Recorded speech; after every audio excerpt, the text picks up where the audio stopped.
Assalamualaikum bang. Durian apa tu bang? Bang, ini nama dia mozzarella cheese. Harga dia 28. Harga dia RM38 saja sekilo.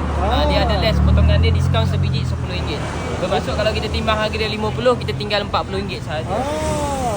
Bang, yang kedua ni saya bagi kat abang kompo. Nama Yang ni dia daripada balik pulau, kompoh. Kompoh balik pulau. Bang, ini sedap bang, dia manis, lemak, isi dia lebih oren. Berapa Dia harga dia sekilo bang? RM48. Pun ada less RM10 Oh. Yang ketiga ni abang jangan marah saya Yang ni nama dia lancau Hey, yen. kau kurang hajar dengan aku bang. Bukan.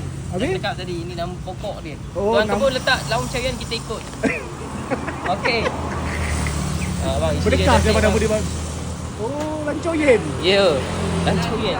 Saya tak marah abang Berapa ringgit tadi bang? Okey, yang ni 48 juga. Baik. Kemudian kita ada satu lagi. Yang ni menjadi signature juga, durian vanilla sikit Durian vanilla bang. Dia lemak, dia manis, dia pahit bang. Yang ni nama dia 604 ataupun butter.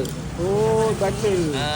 Warna dia macam margarine. Yang ni harga dia RM28 per kilo dan ada diskaun juga. Untuk followers RM10. Itu untuk followers. Jadi yang mana belum follow, boleh follow dulu Abang Sodok dan juga Pak Tifu. Cantik dia abang datang daripada hari weekday bang. Hari weekday daripada hari Isnin, Selasa, Rabu, Khamis.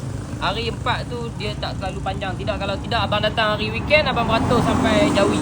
Sampai Jawi beratur bang. Surau, Power bang. Habis bang buka pukul berapa bang? Kita buka 10 pagi sampai 11 malam. Tapi apa yang best beli dekat Durian Pak Tin ni, itu dia. Warranty 1 tahun. Waranti 1 tahun.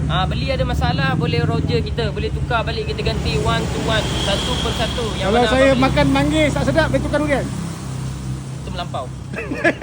Terima kasih bang. Okey, baik. Terima kasih.